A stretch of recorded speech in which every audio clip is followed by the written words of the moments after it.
नमस्कार। आज आमे छत्तीसगढ़ गोटे बहुत माने जीवंत और गुरुत्वपूर्ण आदिवासी परंपरा माड़ाई पर्व विषय कथा हेबा। हाँ नमस्कार। आम पाखरे जेउ तथ्य अछि सेही आधार रे आमे चेष्टा करिबा एही पर्वर किछि मुख्य दिगकु बुझिबा पाई।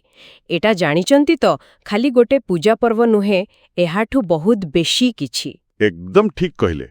एई पर्व मुख्यतः तो छत्तीसगढ़ रे पालन हुए आ विशेषकर जदि देखिबा बस्तर अंचल एहार बहुत महत्व।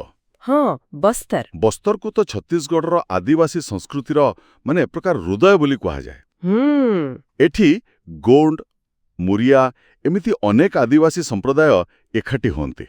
अच्छा। हाँ, एही पर्व पाई तेणु एहा एक प्रकार केमती कहबी मिलनर पर्व। हाँ, आउ सबुठु मजा कथा हैला एथिरे केते कौन मिसिकी रहिछि। माने धार्मिक रीतिनीति तो अच्छी सेटा तो मूल कथा। हाँ सेटा मूल। हेले ता सांगोकु मन भरी देवा भली नाच गीत भी अच्छी।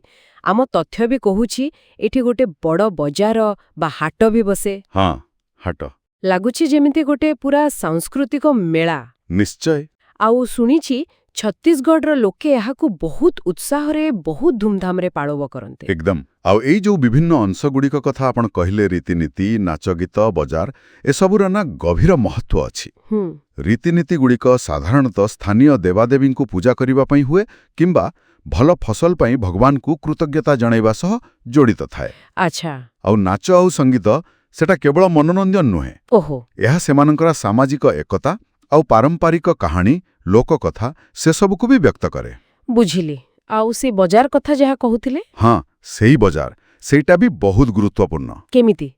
माने मोर धारणा थिला बजार तो जिनिस किणाबिका पाई सेथिरे पुणे एमिति कोन विशेषता थाई पारे? देखंतु एही बजार बा हाटगुड़िक केवल जिनसपत्र किणाबिकार जागा नहे, आदिवासी समाज रे एहा एक प्रमुख सामाजिक मिलन केन्द्र। ओहो। एठारे स्थानीय कलाकृति जेमती हस्तशिल्प बणजात द्रव्य महू झुणा ए सबु घरकरणा जिनस आदिर व्यापार हुए जहाँ निश्चय भाव स्थानीय अर्थमिति को साहाय्य करे।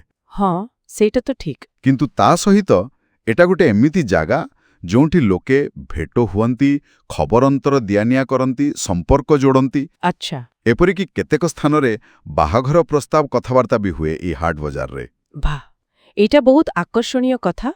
माने एहा एक प्रकारर सामाजिक आउ अर्थनैतिक नेटवर्क भड़ी काम करे। एकदम से यही। तेबे एथुरु स्पष्ट जणा पड़ुछि जे माड़ाई पर्व लोकंक जीवन सह केते गभीर भावरे जड़ित। एई जो एते उत्साह रे समस्ते एकाठी हुअंती एहा निश्चय सेमानंकर सांस्कृतिक परिचय को बंचाई रखिबारे बड़ भूमिका निभाउथिबो। निश्चित भावरे एही पर्वगुड़िक माने आदिवासी पर्वपर्वाणी गोटे अंचलर संस्कृति और परंपरा को बुझिबा पाई गोटे दर्पण भली काम करे। हाँ सत। माड़ाई पर्व आमको देखाए किपरि बस्तरर आदिवासी संप्रदाय माने निजर सामाजिक धार्मिक एवं एपरिकी अर्थनैतिक जीवन को एकाठी करी माने समन्वय रखी चलुछंती। एहा सेमानंकर सामूहिक जीवनर एक जीवंत प्रतिफलन। एहाकु देखिले बुझा पड़े सेमाने किपरि निज परंपरा को पीढ़ी पर पीढ़ी बंचाई रखिछंती। एहा सेमानंक पाई गर्वर विषय।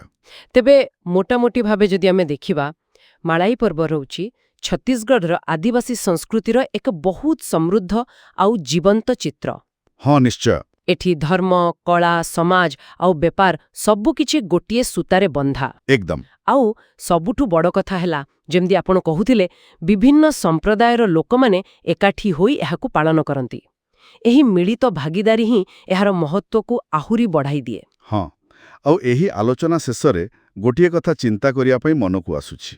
कुहंतु। आमे बजारर सामाजिक और आर्थिक दिक विषय तो कहिले किंतु भावी देखिबा कथा ए जुगरे माने आधुनिक बजार व्यवस्था आसिबा परे ई कॉमर्स आसिबा परे एही पारंपरिक हाट बा बजार गुड़िक कौन निजर से पुराना भूमिका को सेहीपरि बजाय रखि पारिछि? एइटा गोटे भल प्रश्न। ना समय सहित एहार रूप एहार गुरुत्व सेतरे किछि परिवर्तन आसिछि। एहा उपरे आहुरी गभीर भावे देखिएबो एहा एक अलगा अनुध्यानर विषय होई पारे। निश्चय एहा एक चिंता करिबार विषय। धन्यवाद।